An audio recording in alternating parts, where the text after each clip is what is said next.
When I bought the land outside Maple Hollow, I thought I'd finally escaped the nonsense of city life and HOA drama.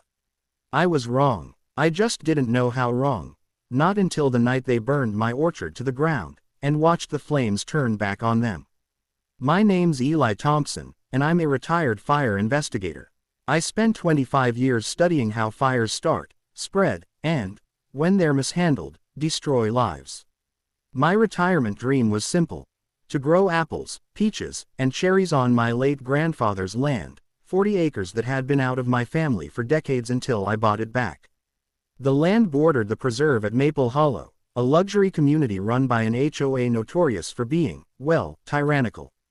You know the type: $5 million homes, gleaming driveways, and people who thought property lines were a suggestion, not a boundary. At first, they were polite enough. I'd see them walking dogs along the fence line, sometimes staring through my trees as if they couldn't believe a farm existed so close to their gated paradise. But once my orchard started thriving, and once word spread that I wasn't part of their HOA, their smiles started to twist. The community beautification complaint. It started with a letter. Greater than, Dear Mr. Thompson, the HOA board has received several complaints regarding the visual inconsistency your orchard creates with our community's landscaping standards. While we respect your independence, we encourage you to maintain a more cohesive aesthetic. They wanted me to trim my trees evenly, remove unsightly crates and ladders, and repaint my storage barn in a neutral beige. I laughed. Then I framed the letter and hung it on my barn wall under a sign that said, Not a member, not my problem. 2 days later, they sent another letter, this time accusing me of harboring agricultural pests, and threatening to take measures if I didn't comply with community safety expectations. I didn't respond. I knew their kind: entitled, control hungry, and used to getting their way. If I pushed back, they'd escalate. But I underestimated how far they'd go. The fire ban. That summer, drought hit Maple Hollow hard. Temperatures soared, and winds whipped dry grass into tinder. The county fire marshal, an old buddy of mine, declared a strict burn ban. No open flames, no brush burns, no fireworks. I posted signs all around my property. No burning, fire ban in effect. The HOA sent their own email blast reminding residents to report any rural burns to the authorities. The irony, as I'd soon find out, would be almost poetic. The HOA president. Her name was Sandra Whitmore, but everyone in town called her Queen Karen. Perfect hair, perfect car, and a voice that could slice glass. She'd been the HOA president for 7 years, and rumor was she'd ruined lives to keep her crown. Sandra didn't like me. From the day I moved in, she'd make little digs at meetings and in passing. Oh, you must love the smell of manure in the morning, or, your little orchard looks quaint next to our community park.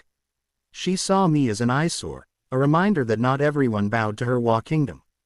The day it happened. It was late August. I was at the farmer's market downtown, selling baskets of peaches and cider.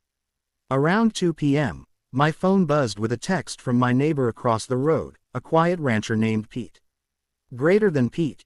Eli, your orchard's smoking. I think someone's burning on your property. My heart dropped. I jumped in my truck, broke every speed limit, and tore down the dirt road. Even from half a mile away, I could see the column of smoke rising over my trees.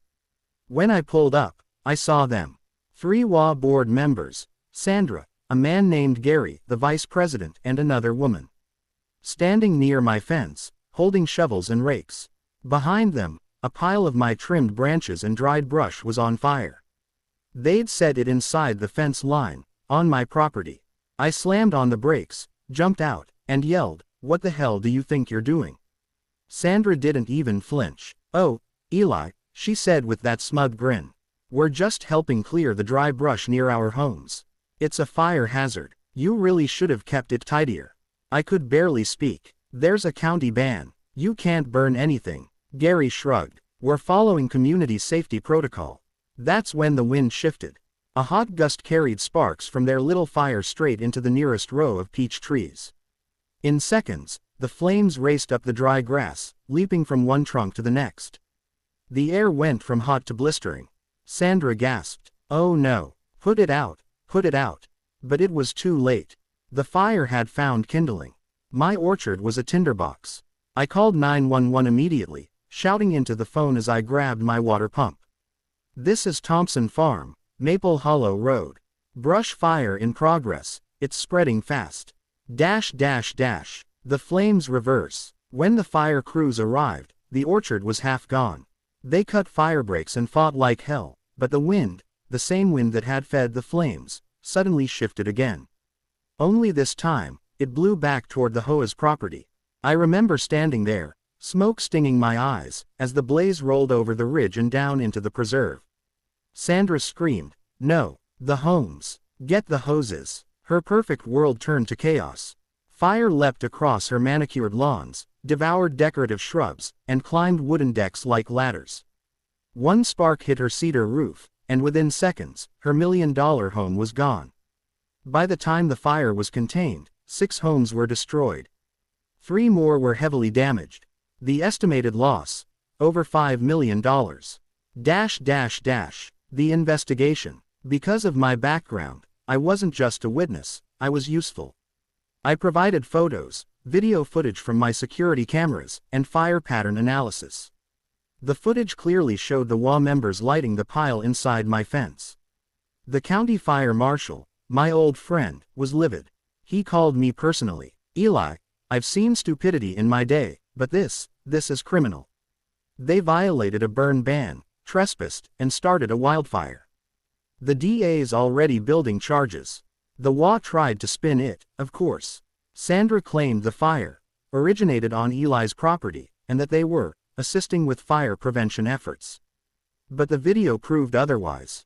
When the footage aired on local news, showing Sandra striking the match, her reputation went up in flames, too. The lawsuits. 3 days later, I got a visit from an insurance adjuster. "Mr. Thompson, we've assessed your losses. Your orchard damage totals around $380,000, trees, irrigation, equipment, labor, and soil loss."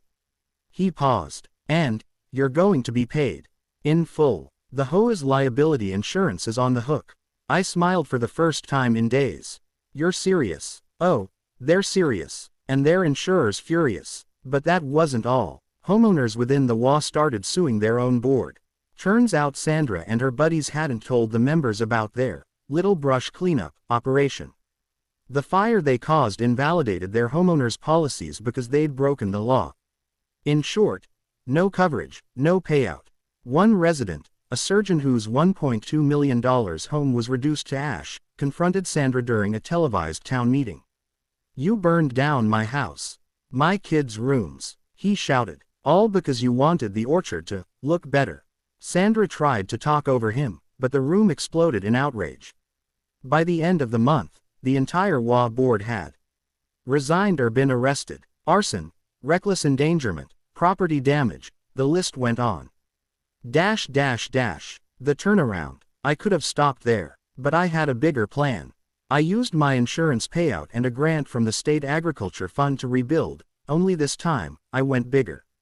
I replanted fire-resistant hybrids, installed underground sprinklers, and built a natural firebreak between my property and the former HOA community.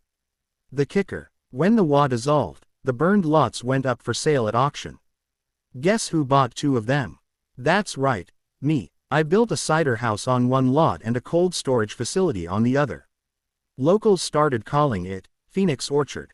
The irony: Sandra's old street sign still stood at the corner, Whitmore Lane. I left it there on purpose. A monument to poetic justice. The interview. Months later, a reporter from the Maple Hollow Gazette came to interview me. "Eli, some people say it's ironic how the fire started with your orchard but ended with the HOA's homes. Do you think that's fair?" I looked out over the rows of young trees, their leaves shimmering in the breeze. "Fires don't care about fairness," I said.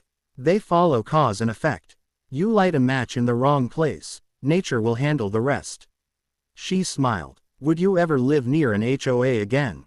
I chuckled. "Only if they plant trees instead of rules." The epilogue. Karma in full flame.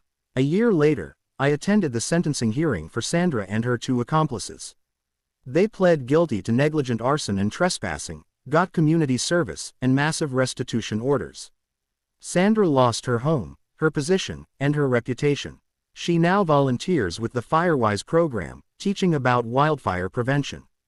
I almost felt bad for her. Almost. After the hearing, she approached me in the hallway. Her once flawless hair was dull, her confidence gone. "Eli," she said softly, "I didn't mean for any of this to happen." I studied her face for a long moment. "No one ever does," I replied. "That's why there's a burn ban." And I walked away. 1 year later, Phoenix Orchard flourished. My peaches won a state fair award, my cider business took off, and tourists came from all over to hear the story of the fire that turned back. Every year on the anniversary of the fire, I light one small candle at sunset on the edge of the property, a controlled burn inside a metal lantern. It's not vengeance, it's remembrance. A reminder that arrogance burns brighter than gasoline, and when people think they can control what they don't respect, nature always, always, writes the final chapter. Moral of the story: respect nature, respect boundaries, and never, ever light a fire where you don't belong, because sometimes, the flames come back home.